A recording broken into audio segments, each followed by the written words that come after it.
Hello and welcome to the Business Standard Morning Show. I'm Ishan Ghera and here are the stories for the day.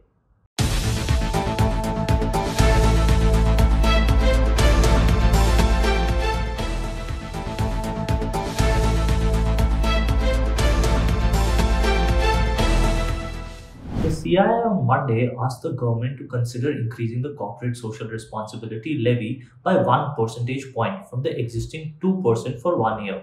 The industry body said that the money should be utilized to give booster shots.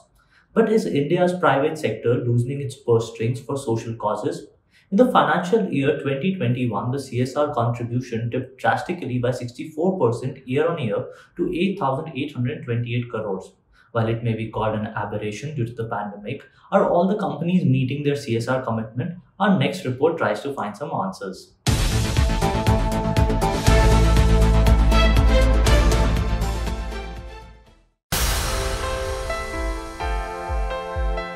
Under the Companies Act 2013, firms earning profits are required to contribute at least 2% of their 3-year annual average net profit towards corporate social responsibility activities. The CSR provisions came into effect from April 1, 2014. Every company with a net worth of at least 500 crore rupees or a turnover of 1000 crore rupees or more, or a minimum net profit of 5 crore rupees during the immediately preceding financial year has to spend at least 2% of the average net profits made during the 3 immediately preceding financial years on CSR activities. But before we evaluate the CII's recent recommendation, let us delve into how corporations have fared so far when it comes to CSR spending. Contributions towards CSR plunged sharply by 64% to 8,828 crore rupees in 2020-21 from 24,689 crore rupees the year before, making it the lowest in 7 years. 80% of this went to the top 10 beneficiary states. In FY21, as many as 1,619 companies spent on 8,000 CSR projects. In the previous year, however, 22,531 companies showed CSR spends. 94% of the total expenditure during the year was done by 1,599 non-public sector companies. Mukesh Ambani-led Reliance Industries spent 922 crore rupees, topping the charts. Tata Group's flagship company, Tata Consultancy Services, was the second highest spender at 674 crore rupees. Overall, Tata Group companies collectively spent nearly 1,000 crore rupees on CSR in the year. However, 353 of the 1,619 companies in FY21 spent less than the mandated amount, while 178 companies showed zero spends. Listed companies typically account for 60 to 70 of the total CSR spending. However, the government doesn't disclose the collective amount that eligible companies are prescribed to spend each year.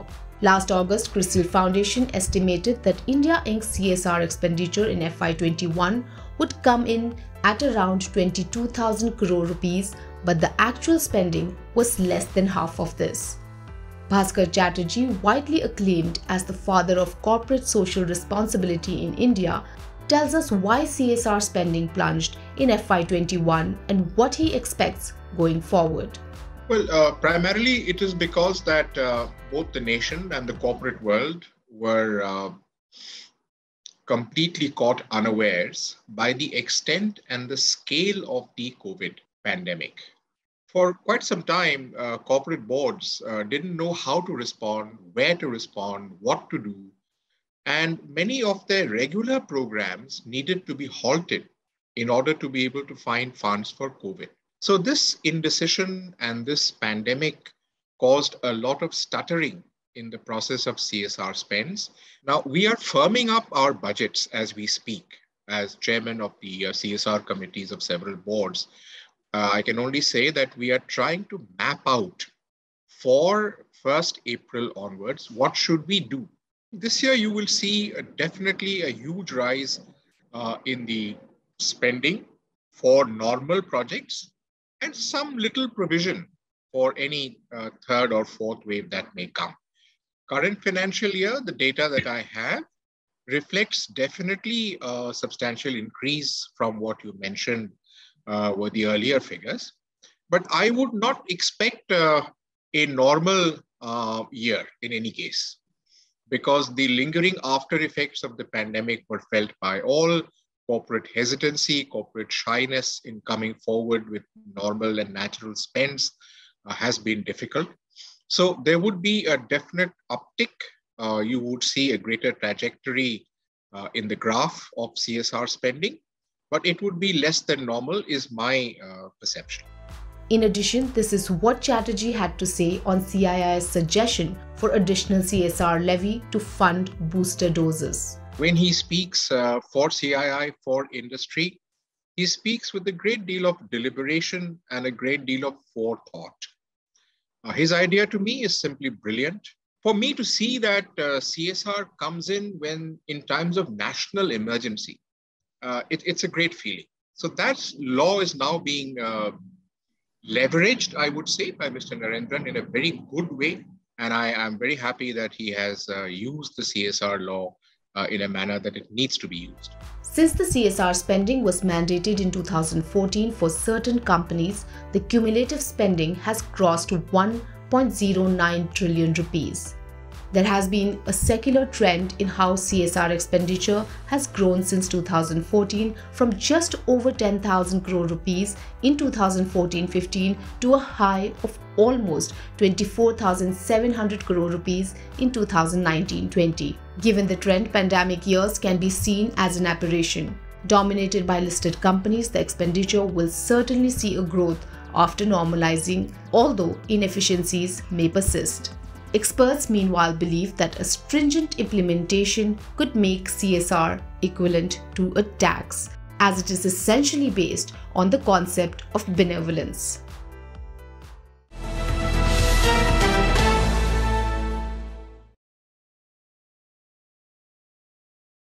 Pandemic spared none, be it the corporates and ultra-high net worth individuals or those at the bottom of the wealth pyramid. A recent survey conducted by a Mumbai-based think tank claimed that the annual income of the poorest 20% of Indian households dropped by 53% in 2021 from their levels in 2015-16. Income of that section was constantly on the rise since 1995. In contrast, the annual household income of the richest 20% grew by 39% during the same period. Our next report tries to delve into the reasons behind it and also explores what the government can do to alleviate poverty and boost demand.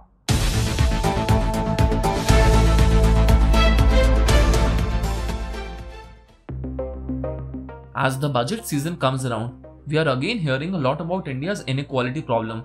However, this year something has changed. For one, the numbers are staggering. They reflect how the COVID-19 pandemic has upended years of progress India had made in addressing this systemic problem. In the latest round of the ICE 360 Survey 2022, conducted by the People Research on India's Consumer Economy, it was found that the annual income of the poorest 20% of Indian households, which was constantly rising since 1995, plunged 53% in the pandemic year 2020-21 from their levels in 2015-16. In the same 5-year period, the richest 20% saw their annual household income grow 39%.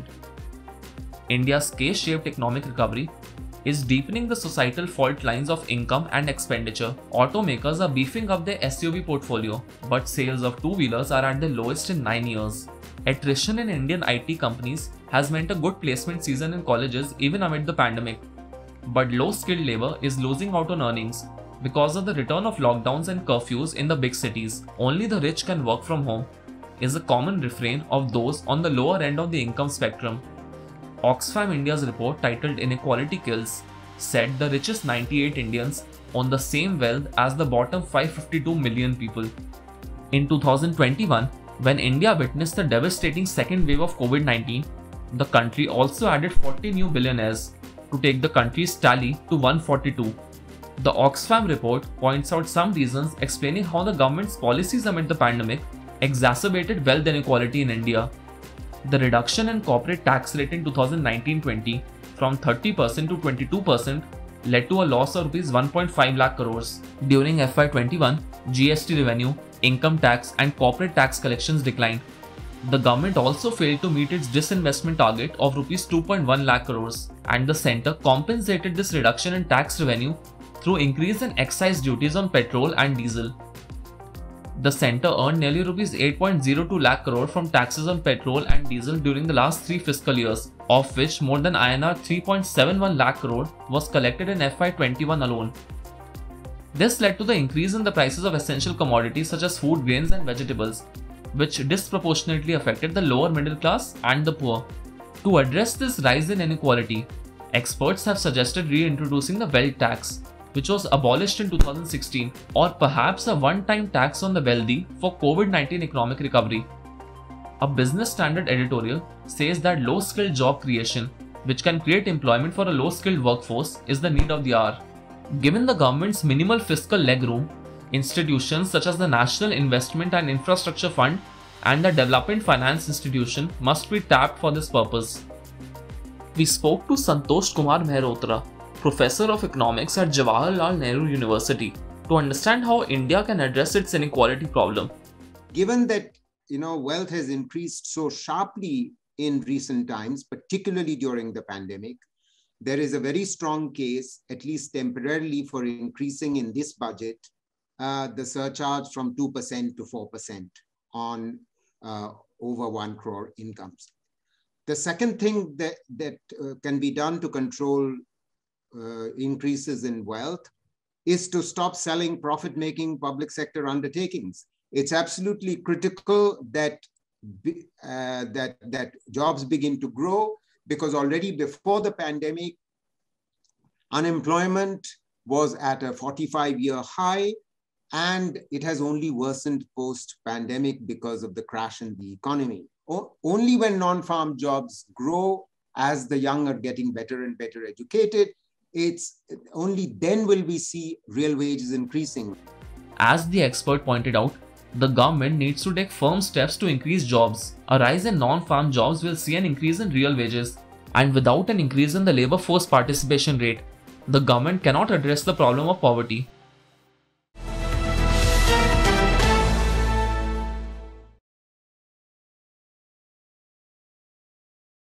With barely a few days left for the finance minister to present the union budget for fiscal 2022-23, market experts hope that the government will take steps to keep the economic growth momentum without springing a negative surprise.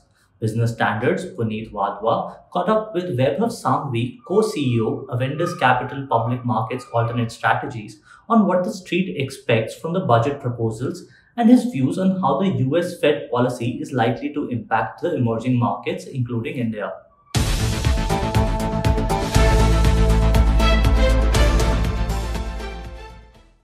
Hello and welcome to the show, Vaibhav.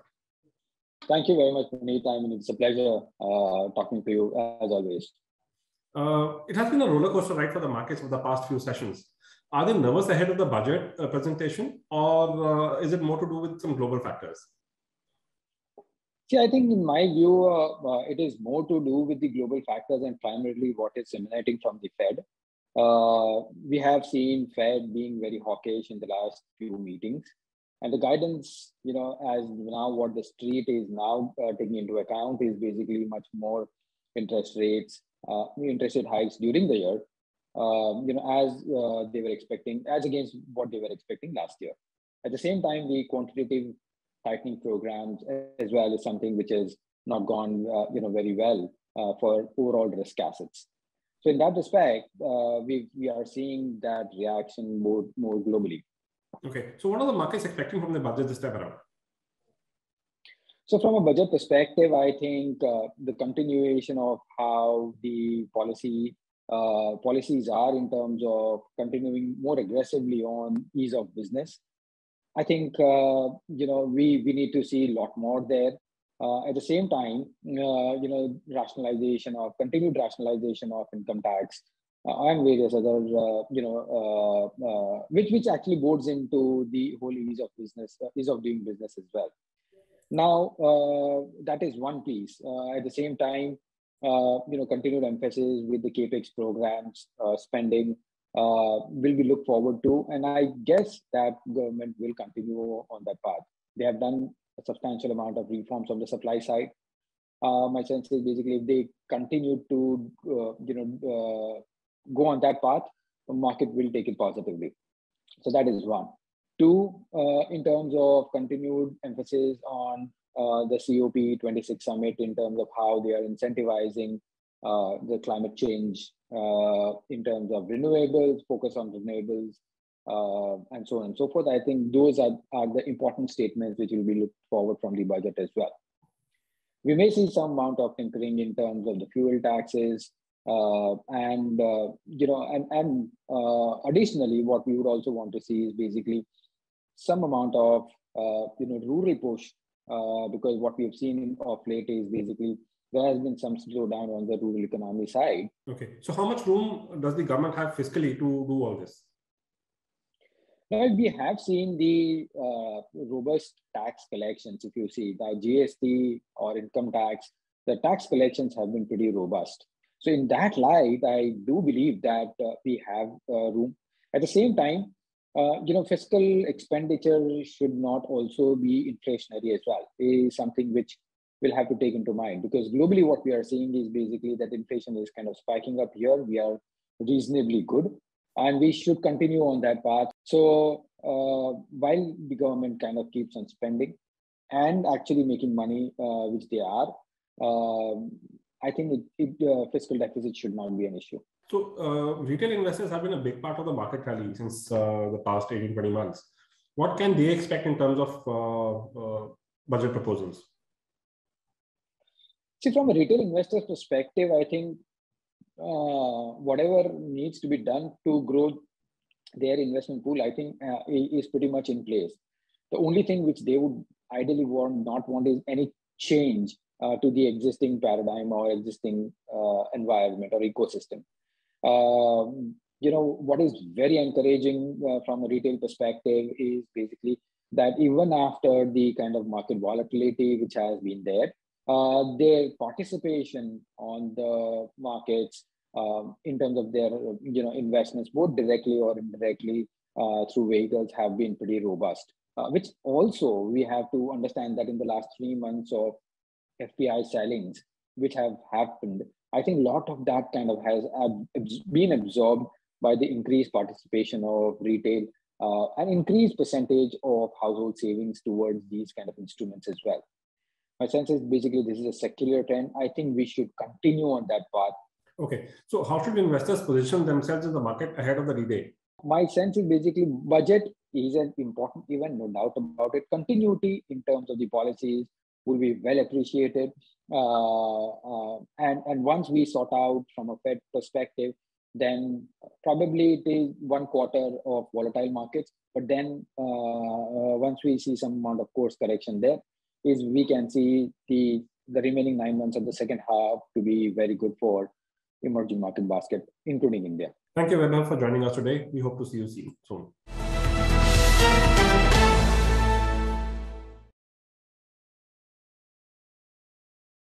The government takes its cut from the profit you earned in the markets in the form of taxes. But did you know that the government also charges tax on tax? They're called cess and surcharge. Our next report tells us more about them.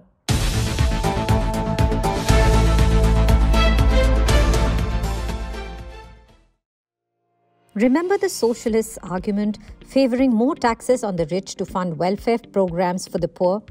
Well, one way the government achieves this objective is through surcharges. Simply put, surcharge is tax on tax. It is levied on the income generated but on the tax payable for that income. Let us understand through an example. Say you have an income of 100 rupees, on which you have to pay 30 rupees as tax. So the surcharge will be 10% on the 30 rupees tax that you have to pay, that is 3 rupees. In India, a surcharge of 10% is levied if an individual's net income is more than 50 lakh rupees, and a surcharge of 15% is levied if the individual's income is more than 1 crore rupees. In case of companies, it is levied at different rates for domestic and foreign companies. Now let us find out what the cess is. Unlike surcharge, there is no threshold for the health and education cess. Every individual liable to pay income tax has to also pay the health and education cess at the rate of 4% on the tax, including surcharge. A cess is collected by the government for the development of a particular service or sector. So, as the name suggests, the health and education cess cannot be used for any other means.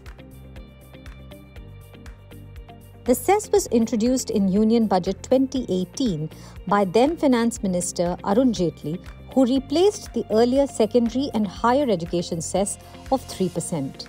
There are a slew of cesses for various purposes. Education cess was proposed to fund the free primary education and midday meal.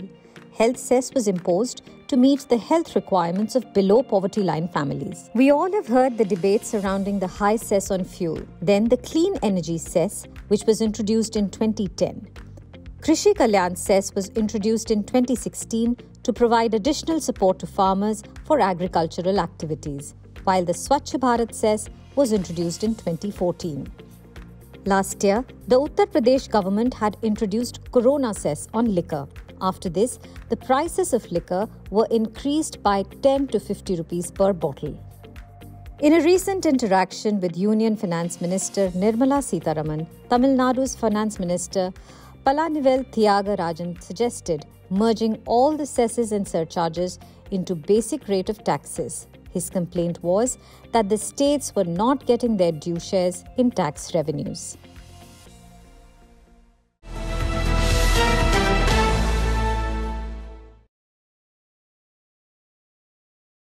In the last budget, Union Finance Minister Nirmala Sitharaman had introduced a new cess on fuel, liquor and some other goods to improve agriculture infrastructure.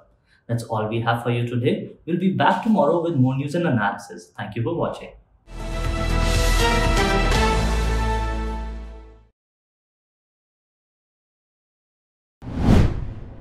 If you like this video, share it and subscribe to Business Standard.